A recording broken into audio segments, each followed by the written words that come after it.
Avant de commencer cet entretien, je voulais vous parler de AirUp, qui sponsorise cet épisode. Et pour ça, je vais prendre un exemple basique. Lorsqu'on est enrhumé, le goût des aliments est souvent plus fade. C'est précisément ce rapport entre le nez et le goût qui a intéressé les fondateurs de AirUp. AirUp, c'est une marque de gourde qui permet d'aromatiser son eau grâce à des petits pods qu'on vient clipser sur le goulot. Alors concrètement, le principe repose sur la rétro-olfaction. On choisit sa saveur, on clipse son petit pod sur la gourde et le cerveau capte l'air aromatisé sans jamais toucher l'eau. L'idée alors a évidemment beaucoup d'intérêt, surtout quand on sait qu'un pod peut aromatiser plus de 5 litres d'eau. Alors maintenant, on peut même personnaliser la sangle de sa gourde, l'embout, même le couvercle, histoire de jamais s'enlacer sur la plage cet été ou ailleurs. Alors pour voir ça en action, rendez-vous sur le site de AirUp, dont je mets le lien en description de cet épisode. Et j'ai un petit code promo de 10% à vous donner. Ce code, c'est AirUp la quille, tout en majuscule, tout attaché, pour avoir 10% de réduction pendant 5 jours. À présent, place à l'entretien. Bonjour à tous et à toutes, je suis Thomas Louis et bienvenue dans La Quille, le podcast où on parle de culture avec ceux et celles qui la font.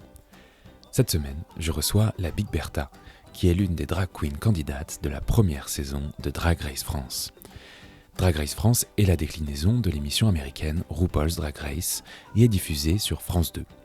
Le casting se compose de 10 candidates, dont la Big Bertha, que j'ai décidé de rencontrer pour en savoir plus, non seulement sur les coulisses de l'émission, mais aussi sur l'art drag qu'elle pratique et sur tout ce que ça implique de près ou de loin.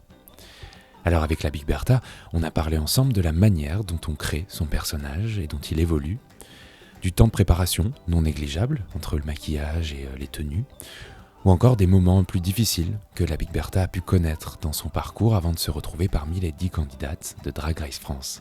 Bonne écoute. Bonjour la Big Bertha. Salut. Alors à l'heure où on se parle, on est le 30 juin. Le premier épisode de Drag Race France a été diffusé. Tu fais donc partie en toute logique des 10 candidates qui ont participé. L'émission a été tournée en mars en France, donc posons les bases. Comment le casting s'est passé? Comment tu es arrivé là? Posons cette base-là. Comment je suis arrivé là? Je ne sais même pas si j'ai le droit de dire que je n'y suis pas arrivé, c'est on est venu me chercher. Voilà. En fait, on est venu me chercher, on m'a contacté, on m'a appelé pour me parler d'un projet. Et à force de discussion, d'échanges, de réunions, on m'a annoncé que c'était Drag Race. T'étais au courant que je sais pas, ça allait se faire en France et tout ou pas du tout? J'étais totalement au courant que ça allait se faire, mais j'étais pas du tout au courant qu'on me contactait pour ça. Totalement. Okay. Donc, quelle a été ma surprise quand on m'a dit, en fait, ça fait des mois qu'on te parle d'un projet, et ce projet, c'est Drag Race France. Content du coup? Dis-toi une chose, c'est que j'étais le cul entre deux chaises. Parce que je me suis dit... Stress à cause du stress, cause de l'enjeu, à cause du fait que au tout début dans ma tête, j'avais pas envie d'être associé à l'image Drag Race. Okay. Pourquoi ? Parce que on connaît Drag Race, RuPaul Drag Race aux États-Unis, on connaît un petit peu ce moule-là de Drag Race, et je me disais mais j'ai pas envie de rentrer dans ce moule-là. Sauf que les gens chez Endemol ont été très malins, très intelligents, parce qu'ils m'ont dit en fait justement on te contacte pour un petit peu éclater ce moule et avoir une drag queen grosse, une drag queen à barbe, une drag queen de cabaret, une drag queen qui casse les codes en fait de ce format de drag queen que tout le monde connaît. Et là j'ai dit bingo, let's go, c'est parti, ok, c'est parti, je suis lancé dans l'aventure, let's go, donnez-moi, qu'est-ce que je dois faire? Allez, c'est parti, je suis prête. Ok, trop bien. Alors j'ai fait 2 recherches. Selon Wikipédia, la première occurrence du mot drag, elle remonte à 1870. Alors au-delà de cette info,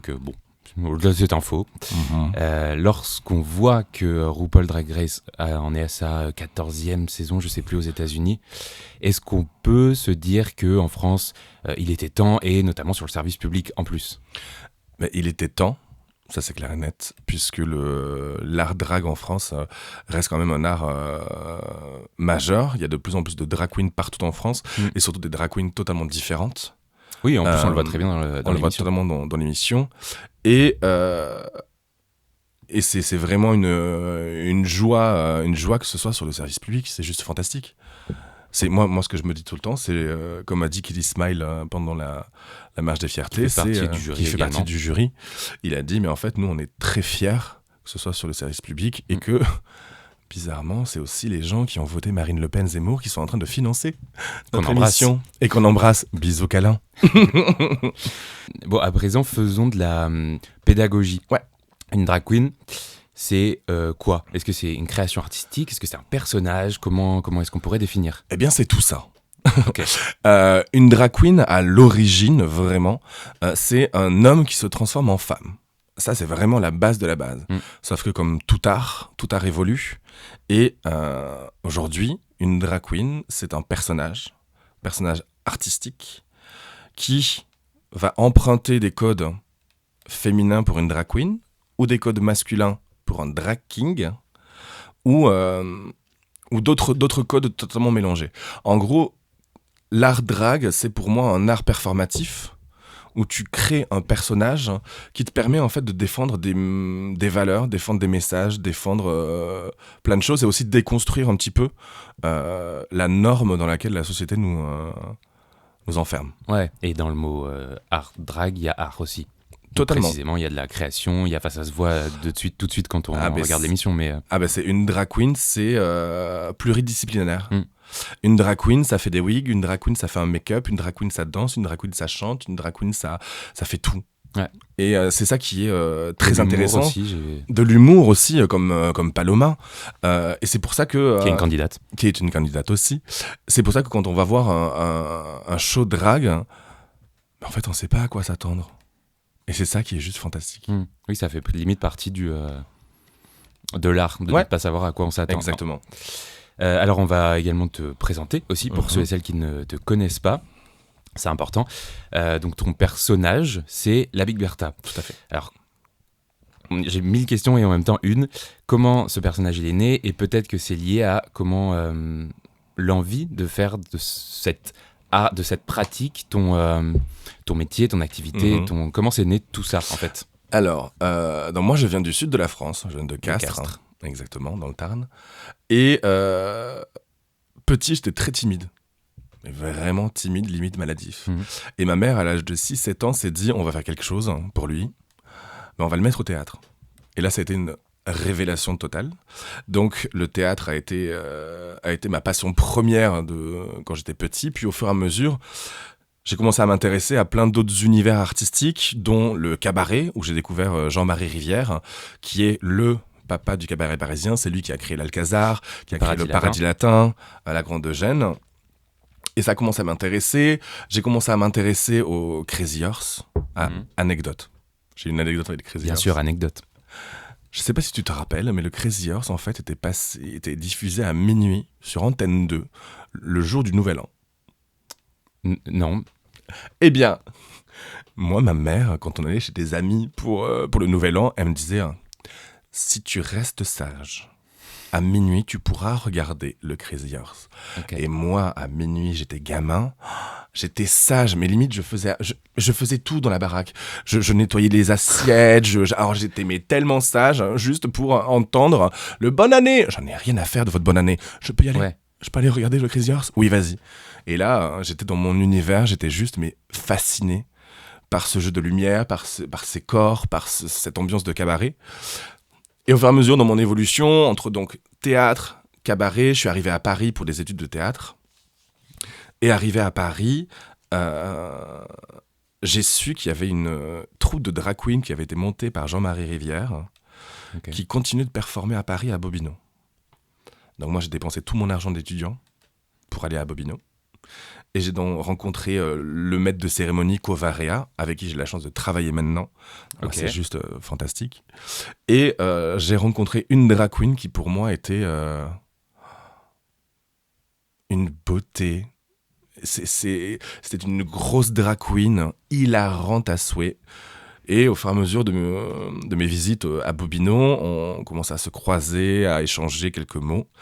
Et cette drag queen s'appelle la Grosse Bertha. Ok. Tu comprends un petit peu d'où vient la Big Bertha maintenant ? Ça faisait évidemment partie de potentielles questions que j'allais te poser. Voilà. Mais Et en gros, je me suis inspiré de tout ça. Les planches commençaient à me manquer, mais le théâtre commençait à me lasser un peu.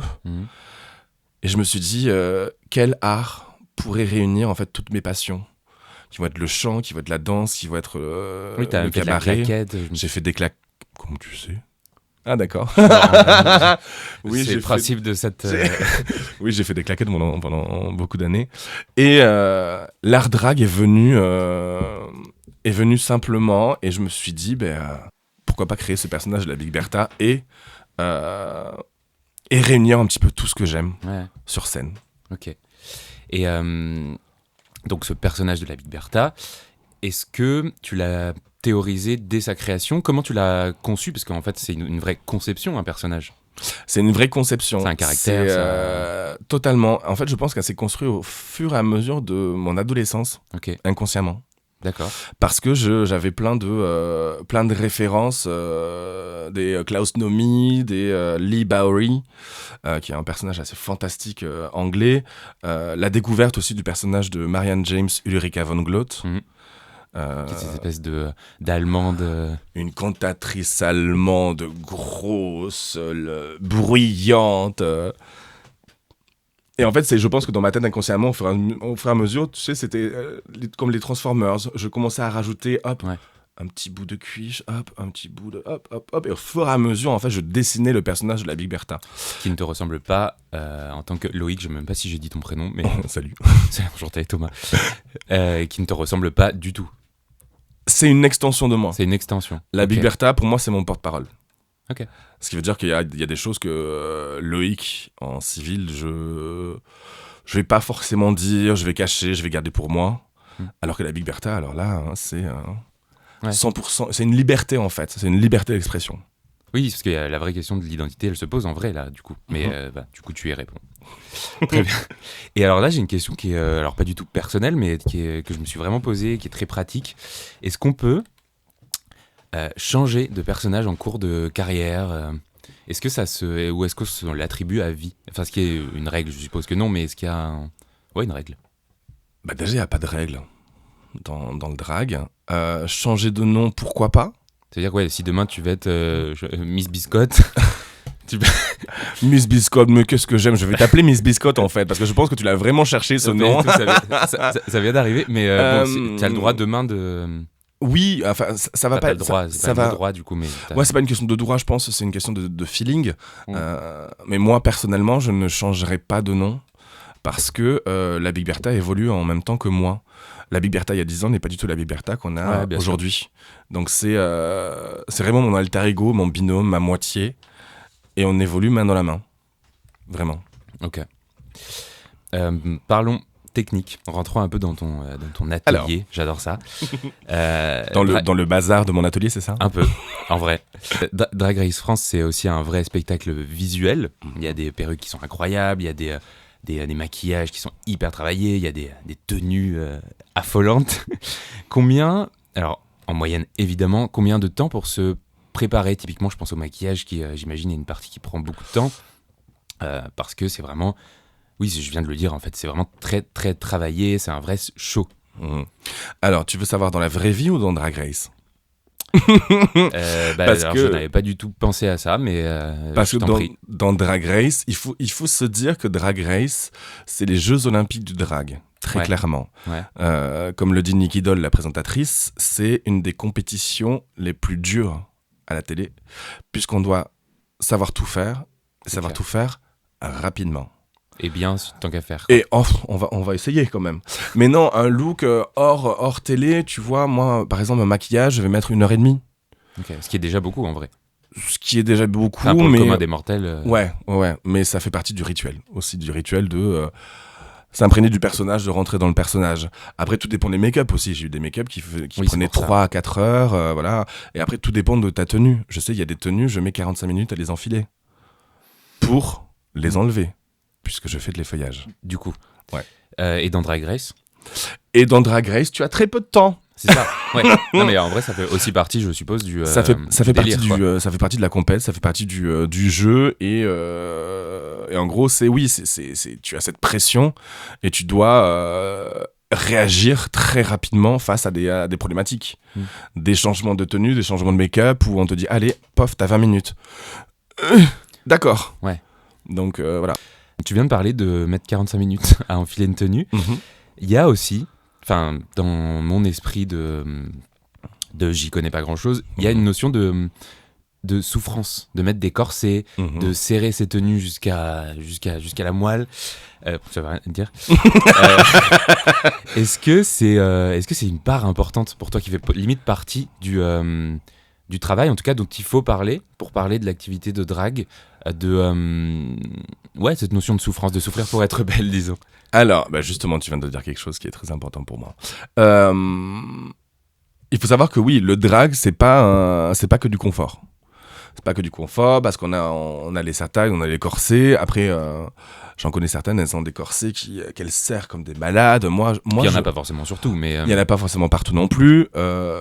Moi, il y a quelque chose de très important, c'est la Big Bertha est une drag queen de scène. Sur scène, en fait, je fais passer un message à chaque fois. Ce sont des messages sur mon corps, sur des réalités. Et pour faire passer ce message, il est hors de question que je sois en souffrance ou avoir mal quelque part. C'est pour ça que le terme souffrir pour être belle, hein, je pense qu'on est en 2022. Je pense qu'on peut passer à autre chose. Et c'est pour ça que moi, l'idée de souffrance... Le drag, pour moi, c'est pas de la souffrance, ça va être de l'inconfort. C'est certain, quand t'es corseté, etc., tu vas pas avoir les mêmes mouvements que dans la vraie vie. Ça te permet d'avoir une silhouette qui est un petit peu différente. C'est vraiment pour changer nos silhouettes. Mais de là à parler de douleur et autres, non. Okay. C'est pas mon cas. Pour d'autres, oui. Mais pour moi, je le refuse. Ok. Voilà. Ça tombe bien, c'est toi qui es en face de moi, donc ça me va. Cette réponse me va très bien. Est-ce que, d'ailleurs, à l'inverse, est-ce qu'il n'y a pas un vrai plaisir, presque de l'ordre de l'enfant, de l'amusement, de changer de perruque, de maquillage, au-delà de tout ce que ça représente, en fait, mais juste, je sais pas, se déguiser, quoi, à limite, tu sais, de vraiment tout changer. Alors, justement, tu viens d'utiliser un terme déguisé. Ouais. Ça, c'est un terme où nous, à chaque fois, quand on entend le terme déguisé, on a un petit peu le sourcil qui frise. Ouais, mais je me doute bien. Ouais, parce que souvent les gens... Le plaisir de l'enfant de se déguiser, précisément. Totalement, c'est le plaisir de l'enfant de se déguiser. Mais dans le déguisement, tu vois, il y a cette notion de déguisement de déguisement, ouais. Je prends quelque chose et je vais le mettre. Tu vois, c'est quelque chose pailleté, je le mets et basta. Dans le drag, dans tous nos costumes, c'est quelque chose qui est hyper pensé, hyper développé. Il y a un concept, il y a une idée. On passe des jours, des semaines, des mois à travailler sur nos tenues. Oui, et faire travailler potentiellement d'autres gens. Exactement. Et mais c'est un énorme plaisir aussi de justement changer de tenue, changer de perruque, changer de make-up pour aller explorer d'autres univers, quoi. Est-ce qu'il y a des gens qui travaillent pour toi? Je viens d'en parler, mais ça m'a fait penser. Notamment au niveau des vêtements, j'imagine, des perruques. Ah ben moi j'ai une armée derrière moi. C'est vrai? Ah, j'ai une armée derrière moi, une armée de perruquiers, une armée de stylistes, de costumiers, et heureusement je les ai avec moi. Là tu vois, exemple pour Drag Race, j'étais hyper content et hyper touché parce que ma tenue de promotion, ma tenue bleue, c'est ma toute première costumière qui a fait cette tenue. C'était la costumière avec qui j'ai bossé il y a 10 ans. C'était la toute première à faire un costume pour moi. Méga symbolique. Et pour moi, c'était indispensable que ce soit elle qui fasse ce costume-là, quoi. Donc il y a vraiment un lien, il y a un attachement. Et je voulais bosser avec eux parce que ils connaissent le personnage. Ils me connaissent par cœur. Ils savent très bien ce que je fais sur scène. Donc ils savent très bien comment le costume va bouger. Normalement. Donc c'est un travail d'équipe, c'est une armée. On est tous dans le même bateau et j'adore bosser avec eux. Ok. Alors, une drag queen, c'est aussi un regard, un public, par définition. Et il faut se construire à partir de ça. Alors, on espère que ta réponse, elle sera différente dans quelques temps. Mais aujourd'hui, alors que la première saison de Drag Race France vient de commencer, quel est le public des drag queens? Où est-ce que tu te produis, typiquement? Alors, il y a de ça quelques années, le public drag était 100% LGBT. Okay. C'était un art qui était très communautaire, tu vois. Ce qui veut dire que si tu voulais aller voir des drag queens, il fallait aller dans un bar gay, un bar lesbien ou un club gay ou autre. Ouais.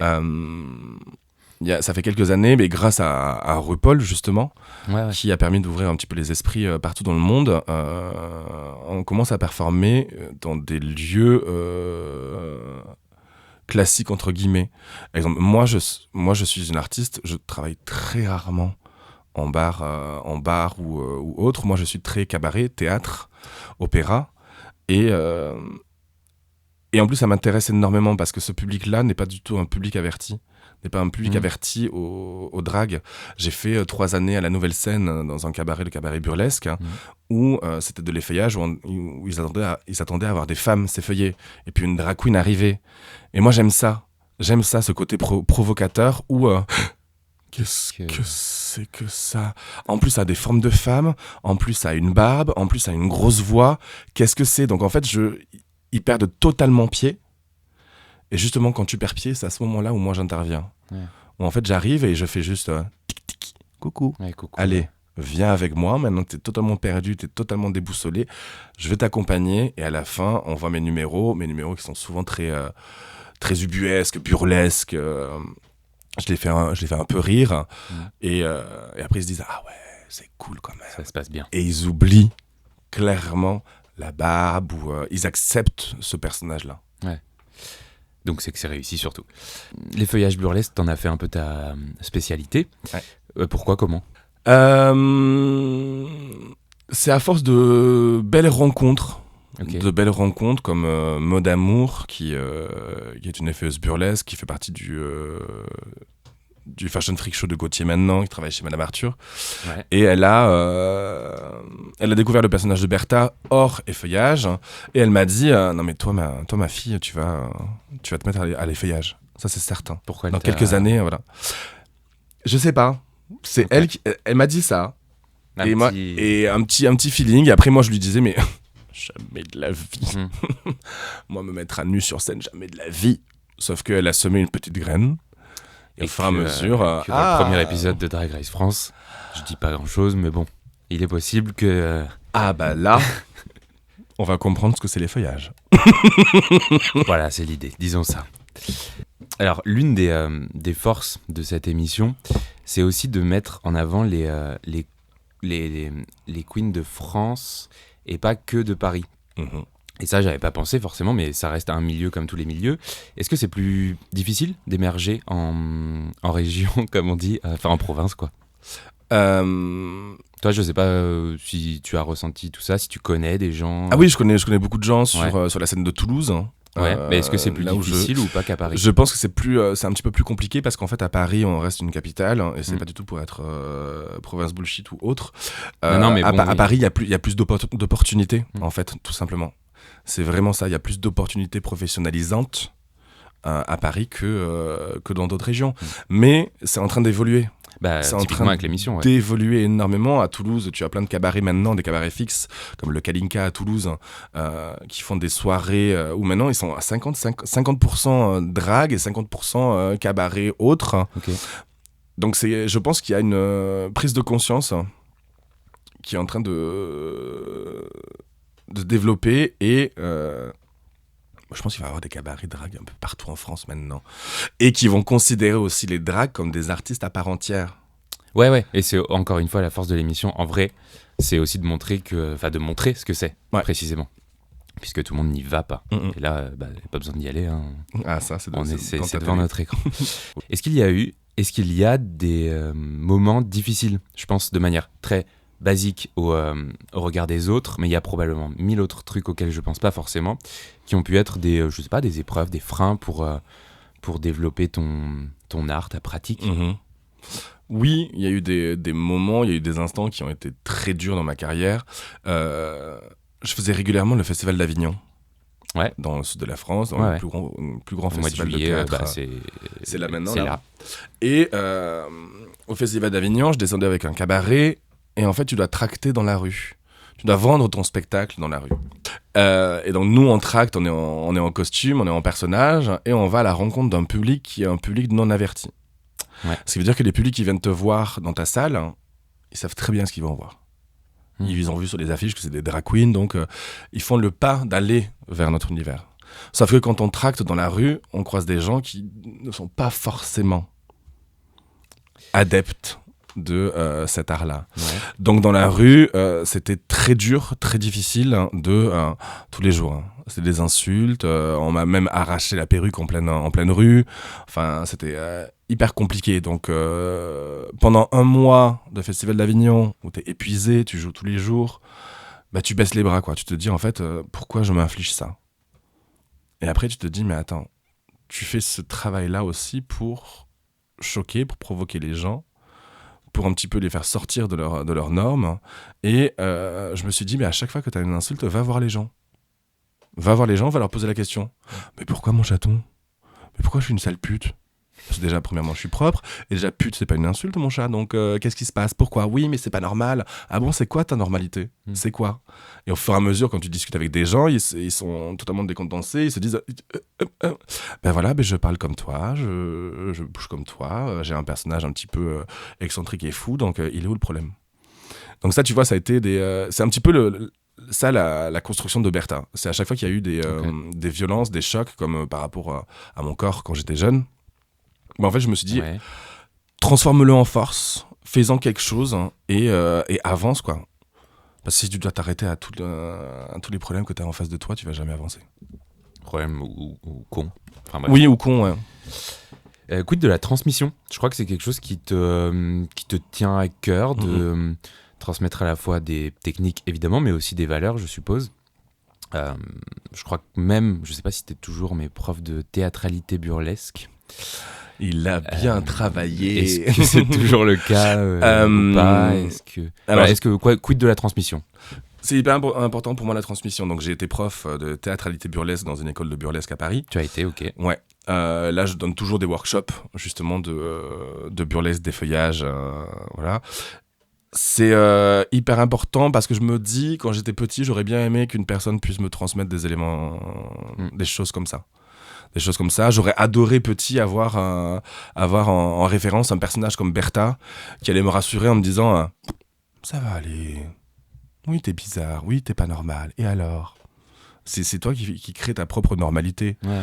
Donc c'est pour ça que ouais, en fait, à l'heure actuelle, je réfléchis. Toutes mes actions, je me dis, j'aurais bien aimé qu'on me propose ça quand j'étais plus jeune. Pour un petit peu accompagner les gens, pour un petit peu apaiser les gens. Et j'ai l'impression d'être la mère Teresa du drag, quoi. Bah écoute, on l'embrasse aussi. Alors j'ai pensé à une question, j'y ai pensé après avoir vu l'émission. Et donc je sais plus qui a dit à qui. Quand elle est arrivée, tiens, c'est une drague à l'ancienne. Oui. Alors je sais plus qui a dit, si tu te souviens, je t'invite à le dire, mais voilà, bref. Il me semble que c'est la grande dame. Ouais. En parlant de Lova la diva. Voilà. Et donc, je me suis demandé, est-ce qu'il y a des tendances dans le drag ? Je suppose que comme n'importe quelle discipline, elle a évolué dans le temps. Enfin, bah oui, elle a évolué, quoi. Est-ce qu'il y a des tendances ? Je pense que le drag, en fait, s'inspire aussi énormément de la mode, de la société. Et forcément, ça évolue, donc on évolue avec. Et Lova la diva, oui, c'est ce qu'on appelle les dragues à l'ancienne. Ce qui, par définition, veut dire qu'il y a une drague à l'ancienne, enfin un nouveau monde, un ancien monde, enfin tu vois l'idée. Oui, quoi. Carrément, là maintenant, à l'heure actuelle, le drag, c'est quelque chose qui est vraiment plus... un petit peu plus... est-ce que je vais dire couture Écoute, on peut mettre des guillemets même à l'oral. Ouais. Mais après, oui, drag à l'ancienne, c'est les énormes perruques, c'est ces énormes formes, c'est toutes ces choses-là. Alors qu'à l'heure actuelle, on va plus tendre sur des choses un petit peu plus fines, un petit peu plus délicates, ce qui est totalement mon cas. Pas du tout. Mais voilà. Mais après, il faut pas non plus se méprendre. Mais quand on parle de drag à l'ancienne, c'est pas du tout péjoratif. Non, parce que d'un côté, heureusement qu'il y a eu ces dragues à l'ancienne pour nous ouvrir des portes. Quoi. Et je vais te poser la dernière question que je pose à tous mes invités et à toutes mes invitées. Est-ce que tu as un ou plusieurs coups de cœur culturels à nous partager ? Coup de cœur culturel, oui, ma découverte récente d'un podcast. C'est gentil. Désolé Bichette, c'est pas toi. Non, c'est Marine Bausson. Je sais pas si tu connais. Oui, elle a son podcast Vulgaire. Je crois que j'ai le livre. Ah, génial. Bon, bref. Ah oui, il est là. Le truc Ouais, bleu là. carrément. Mais ouais, son podcast vulgaire, j'aime beaucoup. J'aime beaucoup sa démarche en fait de vulgariser un petit peu des faits de société, même des maladies. Là, elle a fait la maladie de la goutte récemment. Et je trouve ça hyper intéressant son approche. Bon, je travaille avec elle aussi. Là, mais d'ailleurs, je pense que c'est sorti. Oui, on a fait le Festival de l'humour de Paris avec la soirée Fierté dimanche dernier avec Marine. Justement, elle m'a invité sur scène. Et j'aime beaucoup cet artiste. J'aime beaucoup sa démarche justement de ce podcast. Super, c'est un vrai bon coup de cœur. Merci beaucoup. Merci à toi. Et bien voilà, la quille, c'est terminé pour cette semaine, mais on se retrouve très vite avec une nouvelle invitée ou un nouvel invité pour parler culture. Merci encore à Air Up d'avoir été le partenaire de cet épisode. Je vous rappelle que vous pouvez retrouver le lien pour découvrir tout ça en description du podcast. En attendant, n'hésitez pas à vous abonner aux réseaux sociaux de la quille, notamment Instagram, et puis à en parler autour de vous, tout simplement. Merci beaucoup pour votre écoute et à la semaine prochaine.